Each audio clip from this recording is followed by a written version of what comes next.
আপনার প্রশ্নই আমাদের প্রশ্ন, আর সেই প্রশ্নের উত্তর খুঁজতেই আমাদের এই আয়োজন। খবর এবং তার পেছনের খবর বিশ্লেষণ করি আমরা। রাজনীতি, অর্থনীতি, সংস্কৃতি, সমসাময়িক বিভিন্ন বিষয় নিয়ে কথা বলি সিএসআরএম জনতন্ত্র গণতন্ত্রে। আপনাদের সবাইকে সিএসআরএম জনতন্ত্র গণতন্ত্রে স্বাগত জানাচ্ছি। আমি অন্তরা বিশ্বাস। আজ আমরা তিনটি বিষয় নিয়ে কথা বলবো।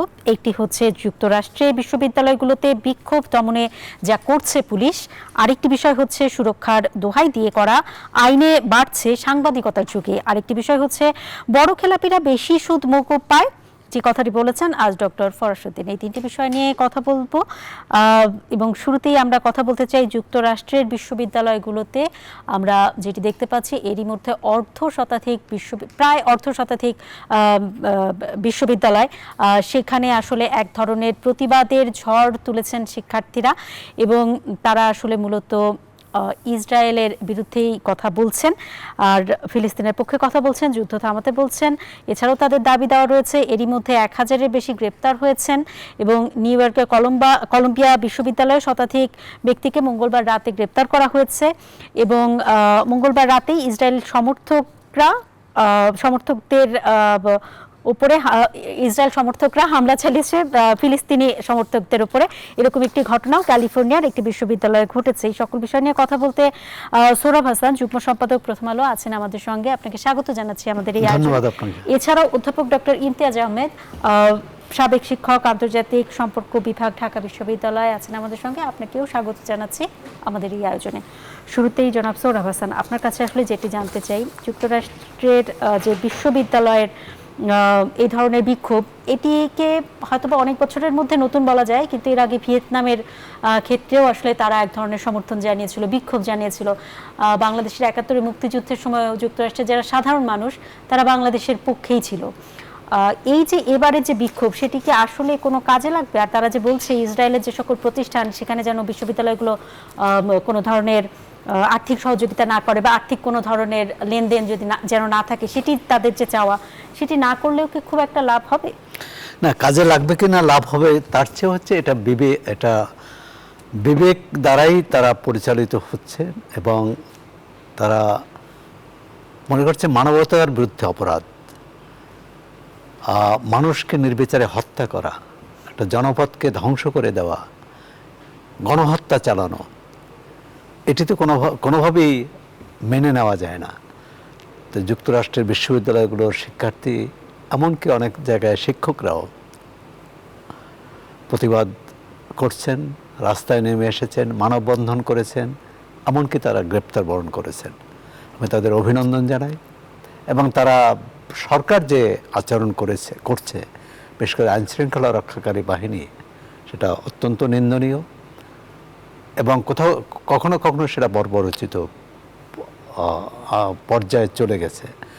কারণ প্রতিবাদ করা, শান্তিপূর্ণ প্রতিবাদ করা মানুষের মৌলিক অধিকার, যদি অন্যের কোনো ক্ষতি না করে। কিন্তু যখন তারা একটি হলে অবস্থান নিয়েছে, সেই হল চারদিক থেকে ঘেরাও করে এবং সেখান থেকে অনেককে গ্রেপ্তার করেছে, যার মধ্যে শিক্ষকরাও ছিলেন। এটি হচ্ছে মানে যুক্তরাষ্ট্রের যে রাষ্ট্রযন্ত্র, তারা যে মানবতার পক্ষে নয়, তারা যে ন্যায়ের পক্ষে নয়, অন্যায়ের পক্ষে, একটি দখলদার সরকারকে, একটি দখলদার রাষ্ট্রকে তারা সমর্থন করে যাচ্ছে। আর সুতরাং আমরা মনে করি যে এই প্রতিবাদ আরও সোচ্চার হওয়া উচিত। একই সঙ্গে এই প্রতিবাদটা কেন শুধু যুক্তরাষ্ট্রে অথবা ইউরোপীয় কোনো দেশে, বাংলাদেশ সহ এই অঞ্চলের দেশগুলো, এশিয়ার দেশগুলোতে সেই প্রতিবাদ দেখিনি। আপনি বলেছেন 71 মুক্তিযুদ্ধে যুক্তরাষ্ট্রের সাধারণ মানুষ, নাগরিকরা, এমনকি আইন প্রণেতারা, তারা কিন্তু প্রতিবাদ করেছেন, তারা সংহতি প্রকাশ করেছেন বাংলাদেশের মুক্তিকামী মানুষের পক্ষে। তা আমরা কেন করছি না, এই প্রশ্নটাও কিন্তু একই সঙ্গে আসবে। আমরা যুক্তরাষ্ট্র সরকারের এই দমন নীতির নিন্দা করব, কিন্তু আমাদের এখানে যারা রাজনৈতিক নেতৃত্ব, বিভিন্ন পেশাজীবী এবং জাতির বিবেক বলে যারা পরিচিত, সেটি সাংবাদিক, শিক্ষক, আইনজীবী, তারা কিন্তু সেভাবে নামেননি। সুতরাং একই সঙ্গে বেদনাবোধ এবং যারা নেমেছে তাদের প্রতি সংহতি প্রকাশ করছি, আর যারা দমন পীড়ন চালাচ্ছে তাদেরকে নিন্দা জানাচ্ছি। কিন্তু এর একটা অবসান হওয়া উচিত। আমরা যদি সভ্য দুনিয়ার মানুষ হই তাহলে এইভাবে চলতে পারে? দেশে অনেক দেশেই ঘটেছে এরকম ঘটনা। যুক্তরাষ্ট্র তো অনেক দেশ দখল করেছিল কিন্তু রাখতে পারেনি। সুতরাং আমরা মনে করি যে ইসরায়েলও এই দমন নীতি চালিয়ে, গণহত্যা চালিয়ে একটি ভূখণ্ডকে ধূলিসাৎ করে দেবে, সেখানকার যে অধিবাসীদের কি বলে নিশ্চিহ্ন করে দেবেন, এটা সম্ভব নয়। আমাদের সঙ্গে অধ্যাপক ডক্টর ইমতিয়াজ আহমেদ আছেন। আপনার কাছে আসলে বিশেষভাবে যেটি জানতে চাই, বাংলাদেশে দেখা যায় যে যদি একটি বিশ্ববিদ্যালয় উত্তাল হয়ে ওঠে, কোনো বিষয়ে বিক্ষুব্ধ হয়ে ওঠে, তো সেটি আসলে ছড়িয়ে যায়। আমরা যুক্তরাষ্ট্র যেটি দেখছি, প্রায় অর্ধশত বিশ্ববিদ্যালয় এরই মধ্যে প্রতিবাদ করেছে।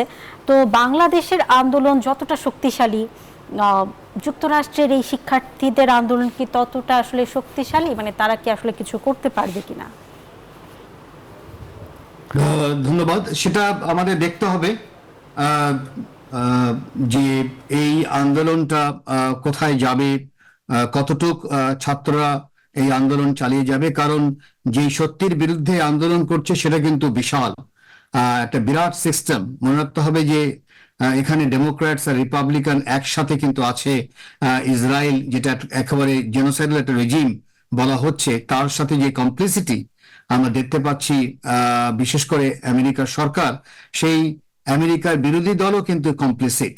এবং এটা বহু বছর ধরে তাদের পলিটিশিয়ানস, কি ডেমোক্র্যাট বা কি রিপাবলিকান, তারা কিন্তু ইসরায়েলের এই লবি দ্বারাই পৃষ্ঠপোষকতায় সবসময় ছিল এবং তাদের অর্থ তারা পেয়েছে। এমনকি জো বাইডেন সম্পর্কে তাই বলা হয়ে থাকে। যার জন্য যে সিস্টেমটা যার সাথে লড়াই করছে সেটা কিন্তু খুব অল্প না। মনে রাখতে হবে যে এটা কোথায় যাবে আমরা জানি না, কিন্তু এটা আমরা বুঝতে পারছি যে যেই সিস্টেম বা যেই যাকে নিয়ে মানে আন্দোলন করছে সেটা কিন্তু বিশাল। কারণ ওই রাজনীতিবিদদের সাথেই আবার মিলিটারি ইন্ডাস্ট্রিয়াল কমপ্লেক্সের একটা সম্পর্ক। মানে যেখানে ছাত্রদের আপত্তি এবং যেই কারণে তারা নামলো, তারা দেখছে যে তাদের বিশ্ববিদ্যালয় ইসরায়েলে ইনভেস্ট করছে এবং ইসরায়েল আর আমেরিকার একটা স্পেশাল একটা সম্পর্ক আছে। অনেকটা, আমি অনেক জায়গায় বলেছি, একটা 51st স্টেটের মতনই। অনেক কিছু যেটা ইসরায়েল পায় সেটা নেটোর অনেক সদস্য পায় না। ইন্টেলিজেন্সের অনেক কিছু তারা খবর পায়, অনেক ওয়েপন্স তারা পায়, অনেক লোনস তারা পায়, যেগুলো কিন্তু আমেরিকার অন্য যারা বন্ধু তারাও পায় না। সেখানে তাদের যে আপত্তিটা হলো এই যে ইনভেস্টমেন্ট, তাদের ইউনিভার্সিটি দেখা যাচ্ছে যে ইনভেস্ট করছে এবং ইসরায়েল সুবিধা নিচ্ছে। কিন্তু যেহেতু ইসরায়েল একটা জেনোসাইডের সাথে জড়িত, এবং যে জেনোসাইড টিকটক টেকনোলজির মাধ্যমেই বলবো যে একেবারে চোখের সামনে সবাই এবার দেখলো, যেটা অনগোয়িং একটা জেনোসাইড, তার সাথে এই ছাত্ররা চাচ্ছে না এক থাকতে। এবং এখানে বড় একটা সংখ্যা কিন্তু জুজ ছাত্র, এটা মনে রাখতে হবে। তারাই কিন্তু এগিয়ে এসেছে যে নট ইন মাই নেম, আমার নামে না। কারণ যেটা নিয়ে ইসরায়েল প্রতিষ্ঠিত বা যেই কাঠামো নিয়ে প্রতিষ্ঠিত, তার সাথে জায়নিজমের একটা সম্পর্ক আছে, বড় আকারের সম্পর্ক আছে। এবং তারা বলছে যে না, আমি জু কিন্তু আমি জায়নিস্ট না, যে আমাকে ওইখানে একেবারে হলিল্যান্ডে যেতেই হবে এবং সেখানে প্যালেস্তাইনে উৎখাত করে থাকতে হবে ওখানে, এবং ওই ল্যান্ড আমার জন্যই দেয়া হয়েছে। এই যে একটা সৃষ্টি করা হয়েছে ন্যারেটিভ, যেটা মূলত 19th সেঞ্চুরি একটা ন্যারেটিভ, সেটাকেই তারা আক্রমণ করছে। তো তার আক্রমণ কিন্তু বিশাল। মানে এটা হয়তো আমরা এখন পর্যন্ত বুঝতে পারছি না যে ছাত্রদের যেই, এবং বেশ কিছু ফ্যাকাল্টি মেম্বারও আছে, এবং এখানে সবচেয়ে উল্লেখযোগ্য যে আইভি লিগের যেসব বিশ্ববিদ্যালয় খুবই নামি দামি, তারাই নেমেছে তাদের ছাত্ররা। সেই জায়গায় আমার মনে হয় আমরা যে দেখি শত্রু কিন্তু বিশাল বা কাঠামোটা কিন্তু বিশাল। এটাকে এই ধাপে ভাঙতে পারবে কিনা জানি না, কিন্তু এই ধাপে যেটা হয়েছে অনেক কিছু কিন্তু চলে এসেছে। এই যে আইভি লীগরা যে মূলত একটা জেনোসাইডের সাথে কমপ্লিসিট, আমাদের সবারই আশা থাকে বাংলাদেশের প্রচুর ছাত্ররা যারা মেধাবী তারা চায় ওইসব বিশ্ববিদ্যালয়ে যেতে। আমি মনে করি যে এই ঘটনার পরে তারাও একটু শঙ্কিত হবে যে তারা কি সেই বিশ্ববিদ্যালয়ে পড়বে বা পড়াবে যেই বিশ্ববিদ্যালয় জেনোসাইডের সাথে সম্পর্ক, তো এর ইমপ্লিকেশনস কিন্তু বিরাট। সেটি কি মানে বিশ্ববিদ্যালয়ের শিক্ষার্থীরা চাইবে না, মানে অন্য যারা শিক্ষার্থী যারা বাংলাদেশ থেকে যাচ্ছে বা অন্য দেশ থেকে যাচ্ছে, এখন তো তারা আন্দোলন করছে, শিক্ষার্থীরা আন্দোলন করছে, তো এটি তো একটি ইতিবাচক দিক। এখন বিশ্ববিদ্যালয় প্রশাসন কি করে সেটির উপরে কি অনেক কিছু নির্ভর করছে কিনা সেটি বলতে চাইছেন কিনা, এটি একটি বিষয়। আরেকটি হচ্ছে বিশ্ববিদ্যালয় কর্তৃপক্ষ আসলে কি ধরনের ইনভেস্ট করে থাকে এই বিষয়ে যদি একটু বিস্তারিত বলতেন। ইসরায়েলে কোম্পানিগুলো, প্রতিষ্ঠানগুলোর সঙ্গে তাদের যে বিনিয়োগ, সেই বিনিয়োগটা আসলে কিসের উপরে নির্ভরশীল? প্রথম প্রশ্ন যেটা হলো যে প্রথম বেশ কয়েকটা ইউনিভার্সিটি, বিশেষ করে ব্রাউন ইউনিভার্সিটি অলরেডি ঘোষণা দিয়েছে তারা ডিসইনভেস্ট করবে, তারা সেই ইনভেস্টমেন্টে যাবে না। ওই ইনভেস্টমেন্টে ট্রান্সপারেন্ট না, এটাও আবার একটা ইন্টারেস্টিং, যে কিসে ইনভেস্ট করছে সেই ইনভেস্টমেন্টে যদি ট্রান্সপারেন্ট হতো, তার মানে হচ্ছে যে ওই ধরনের যে ইনভেস্টমেন্ট আছে সেই ইনভেস্টমেন্টের মধ্যে নিশ্চয়ই মিলিটারি ইন্ডাস্ট্রিয়াল কমপ্লেক্সের একটা বিষয় আছে, বা সামরিক কাঠামোর একটা বিষয় আছে, বা এমন কতগুলো বিষয় আছে যেটা জেনোসাইডকে হয় ডিরেক্টলি বা ইনডিরেক্টলি সাপোর্ট করে যাচ্ছে। এখন প্রশ্নটা হচ্ছে যে ইসরায়েল রাষ্ট্র, বিশেষ করে বর্তমান যেই সরকার আছে, তারা যেহেতু একটা জেনোসাইডের সাথে সম্পর্ক, সেখানে যে কোনো ইনভেস্টমেন্ট, সেটা কোকোকোলা হোক বা সেটা যদি কেএফসি হোক, যে কোনো ইনভেস্টমেন্ট যদি থাকে, কারণ মনে রাখতে হবে যে বেশিরভাগই কিন্তু এরা প্রাইভেট ইনভেস্টমেন্ট, প্রাইভেট ইনভেস্টার্স বা প্রাইভেট ডোনেশন পায়, এন্ডাওমেন্ট পায়, এবং এই যে এন্ডাওমেন্ট পাচ্ছে ইত্যাদি, তার সাথে যদি ইসরায়েল সম্পর্ক থাকে, এবং সেটাই ছাত্রদের প্রশ্ন, তাহলে বোঝা যাচ্ছে যে সেই বিশ্ববিদ্যালয় একটা জেনোসাইডের সাথে তার সম্পর্ক। এখন একটা ইউনিভার্সিটি আমরা দেখছি ঘোষণা করেছে, যে ব্রাউন ইউনিভার্সিটি বিশেষ করে, যে তারা এটা নিয়ে করবে, এবং তারা বলছে যে তারা ডিসইনভেস্ট করবে, কিন্তু সব বিশ্ববিদ্যালয়গুলো তো তাই। এখন যদি তাই করতে হয়, ডিসইনভেস্ট যদি করতে হয়, তাহলে তার অর্থটা কোথায় খেতে পাবে? এই যে পুরো ইউনিভার্সিটিটা যে একটা দাঁড়িয়ে আছে রীতিমতো একটা সামরিক কাঠামোর উপরে, যেই সামরিক কাঠামো অন্য দেশের অস্ত্র বিক্রি করার মাধ্যমে তার প্রফিট হচ্ছে, এবং ওই দেশ নিয়ম মানছে না। মনে রাখতে হবে যে এই অস্ত্র বিক্রি করার ব্যাপারে কিন্তু একাধিক আইন আছে, কিন্তু আমেরিকার বড় বড় আইন আছে, কোনো আইনই কিন্তু ইসরায়েল মানছে না। মানে ওটা হলো আরো ইন্টারেস্টিং ব্যাপার। তো সেই জায়গায় যদি আমরা একটু দৃষ্টি রাখি, এমন একটা কাঠামোর বিরুদ্ধে তারা লড়ছে, সেটা আমি মনে করি যে প্রচন্ড কমপ্লেক্স, এবং খুব সহজে ওই কাঠামো ভেঙে যাবে তা মনে হয় না, যদি না আরো বড় আকারে এই ছাত্র আন্দোলন যদি আরো বাড়তে থাকে, সাধারণ জনগণ যদি এর মধ্যে যোগ দেয়, তাহলে হয়তো একটা আমরা পাবো, রেজাল্ট পাবো। তবে এটা সত্য, এই প্রোটেস্টের ফলে যেটা হয়েছে, যেই মুখোশটা মোটামুটি পড়া ছিল, বিশেষ করে বিশ্ববিদ্যালয়ের র্যাঙ্কিং এর ব্যাপারে, এই সবগুলোই কিন্তু টপ র্যাঙ্কিং এর মধ্যে আছে। দেখা যাচ্ছে তারাই আবার একটা জেনোসাইডের দেশের সাথে কমপ্লিসিট। এখন কি ধরনের ইনভেস্টমেন্ট হয়?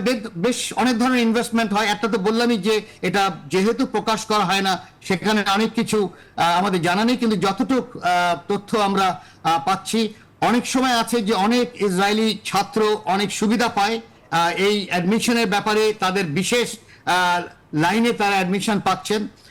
বিশেষ যে এন্ডাওমেন্ট আছেন, সেই এন্ডাওমেন্টের সাথে আবার ওই মিলিটারি ইন্ডাস্ট্রিয়াল কমপ্লেক্সের একটা সম্পর্ক আছে। অন্য কথায় এই কমপ্লেক্স মানে পুরো কাঠামোটা, ইনভেস্টমেন্টটা এত জটিল, এবং যেটাই ছাত্ররা কিন্তু জানতে চাচ্ছে, এবং তারা, আমি মনে করি তারা কিছু তথ্য তারা ভালো করে জানেন, যার জন্য তারা বলছে যে না, এই ডিসইনভেস্ট করতেই হবে, কারণ ইসরায়েল বর্তমানে একটা জেনোসাইডের সাথে জড়িত।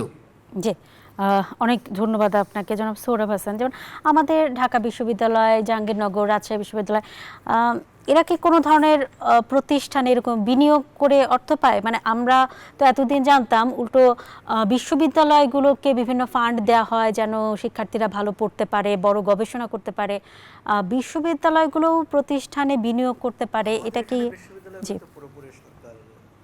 পাবলিক বিশ্ববিদ্যালয় তো সরকার নিয়ন্ত্রিত, সুতরাং সেখানে এরকম বিনিয়োগ আনার চেষ্টা করেছিল একবার ঢাকা বিশ্ববিদ্যালয়, যে দেশের ধনবান ব্যক্তিদের একটা আয়োজন উদ্যোগ নেওয়া হয়েছিল, কিন্তু সেটা খুব সফল হয়নি। তার মানে এরকম বিনিয়োগ করার সুযোগ থাকে সুযোগ আমাদের এখানে নেই। এখানে বেসরকারি বিশ্ববিদ্যালয়গুলো বিনিয়োগ আছে, বাইরের বিনিয়োগ না থাকলে দেশের যারা ধনী সম্প্রদায়ের ব্যক্তিরাই কিন্তু এইসব বিশ্ববিদ্যালয় পরিচালনা করেন। এখন তারা কতটা নীতি তাদের তাদের নীতি সেই বিশ্ববিদ্যালয়ের উপর প্রভাবিত করতে চায় সেটা নির্ভর করে। কিন্তু আমাদের এখানে তারা ব্যবসা ছাড়া অন্য কিছু করে বলে মনে হয় না। যে হ্যাঁ, তবে গণতন্ত্রের ক্ষেত্রে তো এই অনেক সময় পরীক্ষার মুখোমুখি হতে হয় তাদের। যেমন কোনো বিশ্ববিদ্যালয়ের বিরুদ্ধে তো অভিযোগ ছিল যে সেখানে জঙ্গিবাদকে আশ্রয় প্রশ্রয় দেওয়া হয়। অনেক শিক্ষার্থী ধরাও পড়েছে জঙ্গিবাদের সঙ্গে সংশ্লিষ্টতার কারণে। পরবর্তীকালে কিন্তু সেটি ওই বিশ্ববিদ্যালয়ের প্রশাসন এবং এই জঙ্গিবাদের সঙ্গে শুধু কি দেশীয় অর্থ জড়িত, বিদেশি অর্থ আছে কিনা, সুতরাং এক ধরনের এখানে চেষ্টা হয়েছে কিন্তু সেটা সফল হয়নি। সরকার এবং বিশ্ববিদ্যালয় কর্তৃপক্ষ এটি মোটামুটি শক্ত অবস্থান নেয়ার কারণে, সুতরাং ওদের সাথে আমাদের তুলনা করা যাবে না। তো আমি যে কথাটা বলছি যে এই প্রতিবাদ সেখানকার তরুণরা প্রতিবাদ করেছে, আমাদের তরুণরা কেন করছে না? যে সে কথাটি আপনি শুরুতেই বলেছিলেন, নিশ্চয়ই সেই প্রতিবাদের কণ্ঠস্বর আমরা শুনতে পারবো, কারণ ইতোমধ্যে প্রধানমন্ত্রীও জানিয়ে দিয়েছেন যে তিনি যুদ্ধের পক্ষে নন। অনেক ধন্যবাদ। এই পর্ব শেষ করতে হচ্ছে। অধ্যাপক ডক্টর ইমতাজ আহমেদ, আপনাকে অনেক ধন্যবাদ আমাদেরকে সময় দেওয়ার জন্য। ছোট্ট একটা বিরতি নিচ্ছি, ফিরে এসে আমরা যে বিষয় নিয়ে আলোচনা করব সেটি হচ্ছে সাংবাদিকতায় ঝুঁকি বাড়ছে। বিরতির পর আবারও স্বাগত। দেখছেন CSRM জনতন্ত্র গণতন্ত্র। আপনারা নিশ্চয়ই জানেন আগামীকাল বিশ্ব মুক্ত গণমাধ্যম দিবস, এবং সেই উপলক্ষে আজকে টিআইবি একটি আলোচনার সভার আয়োজন করে, এবং সেখানে আমাদের তথ্য প্রতিমন্ত্রী মোহাম্মদ আলী আরাফাত তিনি আসলে বলেছেন দেশের গণমাধ্যম শুধু মুক্ত নয়, পুরো উন্মুক্ত। আবার তিনি আরেকটি কথাও বলেছেন যে জনগণের বৃহৎ স্বার্থে গণমাধ্যমের স্বাধীনতা জরুরি, কিন্তু সেটির অপব্যবহার যেন না হয়। আর গণমাধ্যম নিয়ন্ত্রণে সরকারের কোনো ইচ্ছা ছিল না, ভবিষ্যতেও নেই। এদিকে টিআইবির যে নির্বাহী তিনি আসলে যে কথাটি বলছেন সেটি হচ্ছে বাংলাদেশে গণমাধ্যম কর্মীরা নানা ধরনের আসলে চ্যালেঞ্জের মুখোমুখি হচ্ছেন। গত বছরও একই অনুষ্ঠানে তিনি সেই কথাটি বারবার বলেছিলেন, এবং গত বছর বিশেষ করে ডিজিটাল নিরাপত্তা আইনের কথা আসলে তিনি বলেছিলেন। আর গত বছরের যে রিপোর্টটি সেটিতে বলা হচ্ছিল যে 14 বছরে, অর্থাৎ আওয়ামী লীগ সরকার আসার পর থেকে যে 14 বছর, গত বছর 2023 সাল পর্যন্ত 2009 থেকে, তাতে 42 ধাপ পিছিয়েছে বাংলাদেশ। 2009 সালে 121তম ছিল, আর 2023 সালে 163তম হয়েছে। বাংলাদেশে গণমাধ্যমের অবস্থানটা আসলে কি? ধন্যবাদ। বাংলাদেশের গণমাধ্যম অবস্থান তো আপনি বলে দিলেন। অন্তত গত বছর RSF এর যে প্রতিবেদন, তাতে আমরা গত বছর এক ধাপ, তার আগে 10 ধাপ, এরকম আমরা ক্রমেই নিচের দিকে যাচ্ছি।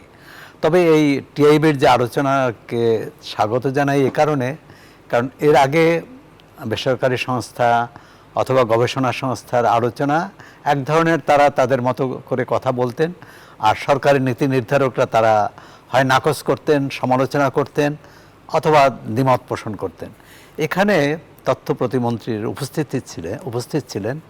তার উপস্থিতিতে কিন্তু এই তাদের যে বক্তব্য, তাদের যে তথ্য, যেমন সেখানে আছে যে বন ও পরিবেশ নিয়ে কাজ করতে যেয়ে 43 জন সাংবাদিক হয়রানি এবং নির্যাতনের শিকার হয়েছেন। আর শুধু বন ও পরিবেশ নিয়ে কাজ করতে তো না, যে আরও অনেক ক্ষেত্রেই আপনার দুর্নীতি নিয়ে কাজ করতে যেয়ে, আপনার অপরাধ নিয়ে কাজ করতে যেয়ে, মানে অপরাধের খবর প্রকাশ করতে যেয়ে হয়রানি এবং নির্যাতনের শিকার হয়েছে, ক্ষমতার অপব্যবহারের খবর প্রকাশ করতে যেয়ে, এবং ডিজিটাল নিরাপত্তা আইন গত সেপ্টেম্বরে কিন্তু বাতিল হয়ে যায়। কিন্তু আইনমন্ত্রী বলেছেন যে বাতিল হলেও এই আইনে মামলাগুলো চলবে। তিনি যুক্তি দেখিয়েছেন যে এই মামলা যখন করা হয়েছে তো অপরাধটি তো তখন সংগঠিত হয়েছিল, সুতরাং সেই তখন যে আইন ছিল সেই আইনেই চলবে। কিন্তু এখানে যে রহস্য কি বলে, মূল প্রশ্নটা হলো যে এখানে তো অপরাধই সংগঠিত হয়নি। সরকারের রিপোর্ট অনুযায়ী মাত্র 2% মামলায় অভিযুক্তরা শাস্তি পেয়েছেন অথবা নিষ্পত্তি হয়েছে, আর 98% মামলায় শাস্তি পাননি, অথবা অর্থাৎ তারা প্রমাণ করতে পারেনি যারা বাদীপক্ষ এবং এই বাদীর কিন্তু বেশিরভাগই ক্ষমতা বলয়ের লোকজন, অর্থাৎ আওয়ামী লীগের নেতাকর্মী অথবা আইনশৃঙ্খলা রক্ষাকারী বাহিনীর সদস্য। একটা উদাহরণ দেই, জগন্নাথ বিশ্ববিদ্যালয়ের ছাত্রী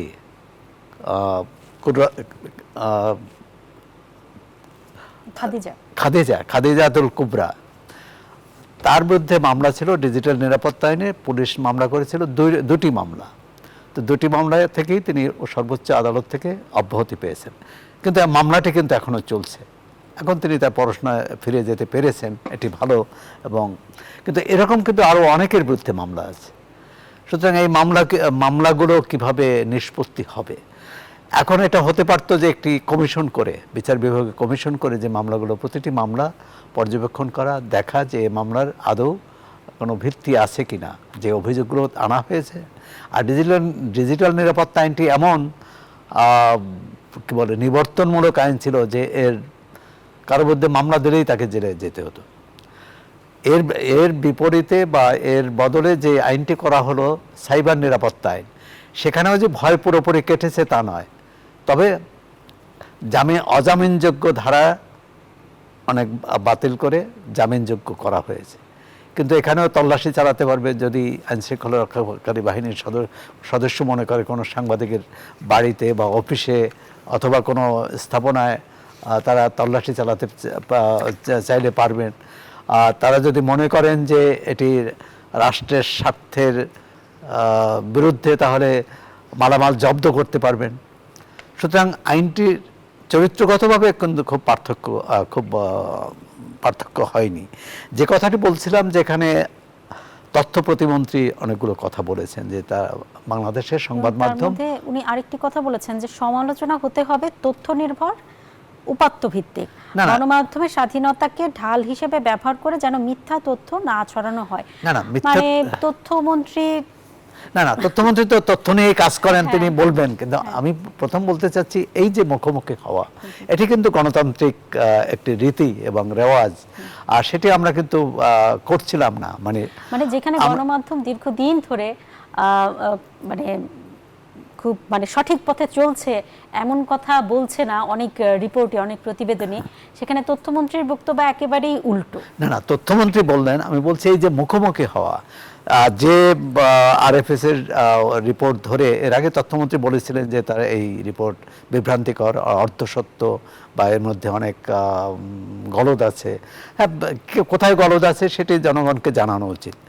আর যে বলছে যে গণমাধ্যম কি বলে সাংবাদিকতাকে ঢাল হিসেবে ব্যবহার করে অপতথ্য ছড়ানো, অপতথ্য তো যে কোনো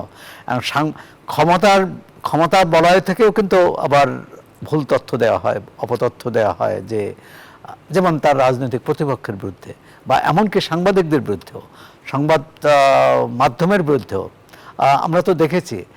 আর যদি বলি যে এখন এটি অবশ্যই এটি বিশ্লেষণ হওয়া উচিত, এটি কে করবেন। আর সুতরাং সরকার একটি পক্ষ, গণমাধ্যমও যদি বলে একটি পক্ষ, তাহলে এই বিষয়ে যারা বিশেষজ্ঞ তাদের নিয়ে একটি কমিটি হতে পারে, সেই কমিটি বিশ্লেষণ করতে পারে। আর এ তো সত্য যে আওয়ামী লীগ সরকারের আমলেই যেখানে 42 ধাপ নেমে গেছে, এবং এটা তো এক বছরে নেমে যায়নি। সুতরাং সরকারের আত্মসমালোচনা করা উচিত, কেন নামলো। আরএসএফ সারা বিশ্ব নিয়েই কাজ করে, তারা বাংলাদেশ সম্পর্কে উদ্দেশ্যমূলক কোনো রিপোর্ট করেছে এর কোনো এটা তো আমরা প্রমাণ দিতে পারিনি। হ্যাঁ, তথ্য প্রতিমন্ত্রীর কাছে প্রতিবেদন আসবে, তখন হয়তো বা আমরা আরো বিস্তারিত বুঝবো যে এই বছর আসলে। সুতরাং আমি মনে করি যে এটি দেখা উচিত, এবং আগামীকাল তো মুক্ত গণমাধ্যম দিবস, পরবর্তী রিপোর্ট কি আসে, বাংলাদেশ আরো নামলো না যে জায়গায় ছিল সেখানে থাকলো, না এক ধাপ সামনে এগোলো, সেটা আমরা দেখতে পাবো। এই বিষয়ে কথা বলবার আর সময় নেই, আমাদের একটা বিরতি নিতে হচ্ছে। বিরতির পর বড় খেলাপিরা বেশি সুদ মওকুফ পায় এমন কথা বলেছেন ডক্টর ফরাসউদ্দিন। এই বিষয় নিয়ে আমরা বিস্তারিত আলাপ করব। দর্শক, নিচ্ছি ছোট্ট একটি বিরতি, ফিরছি কিছুক্ষণের মাঝে। বিরতির পর আবারও স্বাগত। দেখছেন CSRM জনতন্ত্র গণতন্ত্র। এবারে আমরা কথা বলতে চাই ঋণ খেলাপির বিষয়টি নিয়ে। 1000 টাকার খেলাপি জেলে আর 10,000 কোটি টাকার খেলাপি সরকারের পাশে বসে। তাদেরকে সালাম দেওয়া হয়, তাদেরকে বিশেষভাবে সম্মান জানানো হয়, কিন্তু অল্প টাকার খেলাপি যারা, সেটি যদি 1,000 টাকার খেলাপিও হয়, তাকে জেলে পাঠানো হয়, কিন্তু কোটি কোটি টাকা ঋণ খেলাপি যারা করছেন তাদের বিরুদ্ধে কোনো ব্যবস্থা নেওয়া হয় না। এই কথাটি আজ বাংলাদেশ ব্যাংকের সাবেক গভর্নর ডক্টর মোহাম্মদ ফরাসউদ্দিন তিনি বলেছেন। এই বিষয় নিয়ে কথা বলতে ডক্টর জামাল উদ্দিন আহমেদ, জ্যেষ্ঠ অর্থনীতিবিদ, আমাদের সঙ্গে যুক্ত হয়েছেন। আপনাকে স্বাগত জানাচ্ছি আমাদের এই আয়োজনে। আর প্রথম আলোর যুগ্ম সম্পাদক জনাব সোহরাব হাসান, আপনি তো আছেনই। ডক্টর জামাল উদ্দিন আহমেদ, আপনার কাছে আসলে শুরুতেই যে কথাটি জানতে চাই, এই যে এক ধরনের বৈষম্য, এই বৈষম্যের কারণটা কি? মানে ধনীরা ধনী হতেই থাকবে, গরিবরা গরিব হতেই থাকবে, ধনীরা দোষ করলেও সেটি দোষ নয়, গরিবদের ছোট একটি দোষও আসলে অনেক বড় দোষ। এই রেওয়াজ কেন একটি গণতান্ত্রিক দেশে? ধন্যবাদ আপনাকে। এটা তো বাংলাদেশের যে 71 সালের যে বাংলাদেশের মুক্তিযুদ্ধ, সেই মুক্তিযুদ্ধের যে উদ্দেশ্যে সংগঠিত নেতৃত্ব দিয়েছেন জাতির জনক বঙ্গবন্ধু শেখ মুজিবুর রহমান, সেই নীতির পরিপন্থী নীতির দিকে এখন দেশ এগোচ্ছে।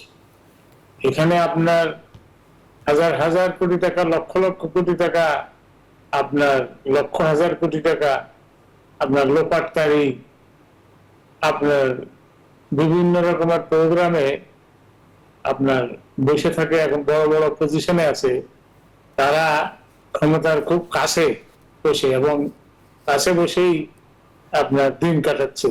আর কৃষি ব্যাংকের 5,000 টাকা, 2,000 টাকা লোন পরিশোধ করতে না পায় তার কোমরে দড়ি বেঁধে তাকে আপনার জেলখানার মধ্যে ঢুকাচ্ছে। এইটা, এই যে বৈষম্য, এই বৈষম্যের জন্য কিন্তু বাংলাদেশে এটা স্বাধীনতার যে মূল মন্ত্র, সেটার পরিপন্থী। এখানে আপনার এই ন্যায্য বিচার এখন মানে নির্মিত এটা কানতেছে। এটা কিন্তু আপনার পুরা স্বীকৃতি, ন্যায্য বিচার হচ্ছে না। এবং জনাব ফরাসউদ্দিন সাহেবের যে বক্তব্য, এটা অত্যন্ত মানে সময়োচিত এবং প্রয়োজনীয়। এটা ওনার মতন একজন সাবেক গভর্নর এই কথা বলেছেন সাহস করে, এটাতে ওনার সম্মান আরো বেড়ে গেছে। এবং এখানে আপনার যত রকমের অন্যায়কারীরা এখন সমাজের মধ্যে প্রতিষ্ঠিত, সমাজের নেতৃত্বে আছে, এবং সেখানে আপনার জাল জালিয়াতি যে যত বেশি করতে পারতেছে, সে তত বেশি নেতা হতে পারতেছে।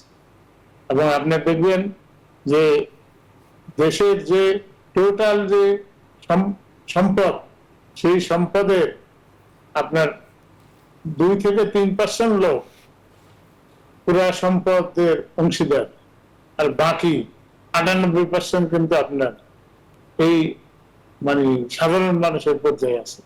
সেই ক্ষেত্রে এই যে ন্যায় বিচার স্বাধীনতার যে লক্ষ্য, সেই লক্ষ্য কিন্তু আমরা বিচ্যুত। এবং এখানে দেখা গেছে যে যারা অন্যায় করতেছে তারাই কিন্তু আপনার সমাধান নিয়ম কানুন, মনে হয় যে অন্যায়কারী যে অপরাধী সে হচ্ছে বিচারক, আর বিচারক হচ্ছে না অপরাধ। সমাধানটা কিভাবে হতে পারে বলে আপনি মনে করেন? সমাধানকে তো এটাকে রাজনৈতিক উদ্দেশ্য থাকতে হবে, রাজনৈতিক কমিটমেন্ট থাকতে হবে। সেই কমিটমেন্টটা হলো আপনার, যদি আপনার বিচারহীনতার সংস্কৃতি থেকে আমাদেরকে বেরিয়ে আসতে হবে, এবং অন্যায়কারী, অপরাধকারী সে যদি জোর গলায় সমাজের মধ্যে লম্বা লম্বা কথা বলে আর সমাজকে শাসন করে, তাহলে তো দিন দিন এটার সংখ্যা বাড়তে থাকবে। সংসদে আপনার ব্যবসায়ীদের সংখ্যা এখন মেজরিটি, এবং এরা মনে করে যে কোনো লোককে কেনা যায়। এবং অনেকে আপনার বলেন যে 60 কোটি টাকা, 70 কোটি টাকা দিয়ে নমিনেশন কিনছে, এবং এখানে বিদেশিরাও নাকি বাংলাদেশের নমিনেশন বিক্রির সাথে জড়িত থাকে। তো এই যদি হয়, তাহলে মানুষ যাবে কোথায়? স্বাধীনতার যে মূল মন্ত্র, ন্যায্য ন্যায় ভিত্তিক সমাজ ব্যবস্থা গঠন, সেটা কিন্তু অনেক দূরে সরে যাচ্ছে। জি, আরেকটি সেই বিষয় ক্ষেত্রে- সেটি হচ্ছে আজকে ডক্টর মোহাম্মদ ফরাসউদ্দিন আরেকটি কথা বলেছেন যে আন্তর্জাতিক মুদ্রা তহবিল আমাদেরকে অনেক পরামর্শ দেয়, অনেক কথা বলে, কিন্তু মানি লন্ডারিং নিয়ে কোনো কথা বলে না। বছরে 700 কোটি ডলার পাচার হয়। তো এই আন্তর্জাতিক মুদ্রা তহবিলের এই পরামর্শ না দেওয়ার কারণ কি, বা এই বিষয়ে কথা না বলার কারণটা কি? এটা তো ওনারা তো লাভবান, উনি তো উন্নত দেশের, IMF তো উন্নত দেশের প্রতিনিধিত্ব করে, G20 কান্ট্রির প্রতিনিধিত্ব করে। সেই ক্ষেত্রে তাদের যদি টাকা, আমাদের দেশের লোক যদি টাকাটা পাচার করে নিয়ে যায়, জি, সেই পাচারকৃত টাকা তারা তো একটা সময় আপনার বাজেয়াপ্ত করতে পারে। তাদের দেশের তাদের ডলারের দাম বাড়বে, রিজার্ভ পজিশন, তাদের রিজার্ভ পজিশন বাড়বে। বাংলাদেশের লোক যদি ডলার পাচার করে ওখানে নিয়ে যায়, এবং সেটা তো আমেরিকাতেই নিয়ে যাচ্ছে, মোস্টলি ইউরোপ আমেরিকা এই সমস্ত জায়গায় নিচ্ছে। জি। তাদের যে ইনকাম, এটা তো তাদের ইনকামের জন্য সুবিধা, এটার জন্য তারা কেন বলবে? এটা যদি বলা হয়, তারা যদি ধরবে যখন আপনাকে সাদ্দাম হোসেনের মতন, হোসনি মোবারকের মতন, তারপরে আপনার গাদ্দাফির মতন, এদেরকে যখন সুযোগ মতন পাবে এই জাতীয় লোককে, তখন ধরে আপনার কাছ থেকে নেবে, এটা বাজেয়াপ্ত করে তারা রেখে দিবে, এবং সেই বাজেয়াপ্তকৃত টাকা আর কোনোদিন ফেরত বাংলাদেশে আসবে না। জি। সেই ক্ষেত্রে আমার মতন গরিব দেশ থেকে সব পৃথিবীর সব গরিব দেশের টাকা কিন্তু আপনার ইউরোপ আমেরিকাতে যায় জমা হচ্ছে, এবং সেই জমাকৃত টাকাগুলো কিন্তু একসময় বাজেয়াপ্ত হয়। যেমন সুইস ব্যাংকে আপনার সুইস ব্যাংকে টাকা রাখলে দেখা গেছে যে আপনার সেই টাকা আপনার ফেরত আনার জন্য সেটাকে হিসেবেও আসলে পাওয়া যায় না। ব্যাংকের মধ্যে অনেক যখন অনেক থাকে, ধন্যবাদ সেটা আপনাকে তো ডক্টর জামালউদ্দিন আহমেদ। জি, অনেক ধন্যবাদ আপনাকে ডক্টর জামালউদ্দিন আহমেদ। এই বিষয়ে আমরা আরো কথা বলবো। জনাব সোহরাব হাসান, আপনার কাছে আসলে কি মনে হয়, তার মানে বিদেশের যে ব্যাংকগুলো রয়েছে বা বিদেশের যারা পরামর্শদাতা, তারাও আসলে কোথাও নাক গলায় না, কোথাও পরামর্শ দেয়, কোথাও পরামর্শ দেয় না, এবং যে কথা দিয়ে আসলে শুরু করেছিলাম যে যারা বড় ঋণ খেলাপি তারা সরকারের পাশে বসে থাকে। না, বাংলাদেশ ব্যাংকের সাবেক গভর্নর মোহাম্মদ ফরাসউদ্দিনকে ধন্যবাদ জানাই যে তিনি একটি কঠিন সত্য কথা বলেছেন, এবং অনেক খেদের সঙ্গেই বলেছেন। তিনি এই সরকারের সঙ্গে কাজ করেছেন, তিনি এই সরকারের ভালো চান, আর মনে করেন যে এই সরকার ভালো কিছু করবে। হয়তো ভালো কিছু করার আশা করেছেন, সেটা করেনি বলেই তার এই খেদ, এই আক্ষেপ।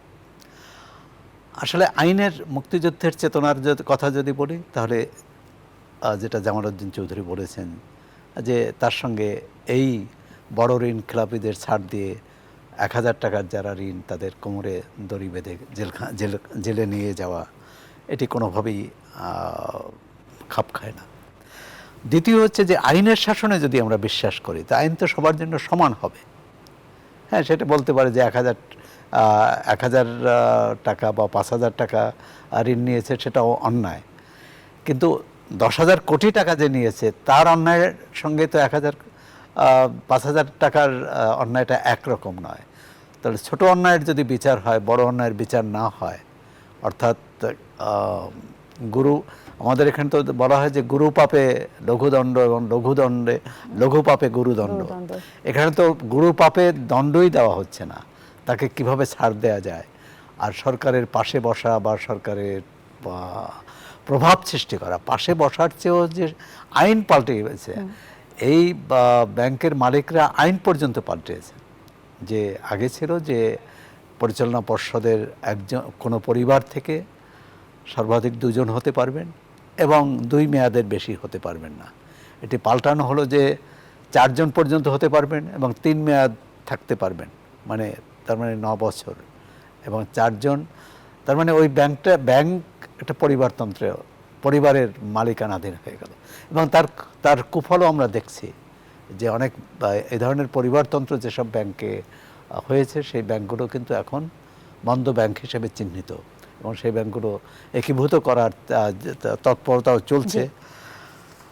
প্রথমত হচ্ছে দেশের স্বার্থ মানে তো জনগণের স্বার্থ, বৃহৎ জনগণ মানে হচ্ছে বৃহত্তর জনগণ, সেই স্বার্থ রক্ষায় সরকার কতটা সচেষ্ট। ব্যাংকিং খাতে শৃঙ্খলা আনার কথা বলেছে, এবারে নির্বাচনী ইশতেহারেও আছে, কিন্তু সেটা আনার ক্ষেত্রে যে কঠোর শক্ত পদক্ষেপ নেওয়া দরকার, যাদের বিরুদ্ধে নেওয়া দরকার, সেটি সরকার নিতে পারছে বলে মনে হয় না। এবং সেই এই কারণেই এই পরিস্থিতি। যে সেই একই কথা ডক্টর জামালউদ্দিন আহমেদও বলেছেন, বিচারহীনতার যে সংস্কৃতি সেটি রয়েছে এবং রাজনৈতিক সদিচ্ছার অভাবের কথাও আসলে তিনি বলেছেন। আজ আর একেবারেই সময় নেই। ডক্টর জামালউদ্দিন আহমেদ, আপনাকে অসংখ্য ধন্যবাদ আমাদেরকে সময় দেওয়ার জন্য, এবং জনাব সোহরাব হাসান, আপনাকেও ধন্যবাদ আমাদের আমন্ত্রণ গ্রহণ করবার জন্য। দর্শক, আপনারা যারা ছিলেন এতক্ষণ আমাদের সঙ্গে, একটি কথাই আসলে শেষ মুহূর্তে বলতে চাই যে সকল অন্যায়ের বিরুদ্ধে প্রতিটি বাঙালি সোচ্চার হবে, এটি আসলে আমাদের প্রত্যাশা। সেই প্রত্যাশা নিয়ে শেষ করছি আজকের CSRM জড়তন্ত্র গণতন্ত্র। শুভরাত্রি।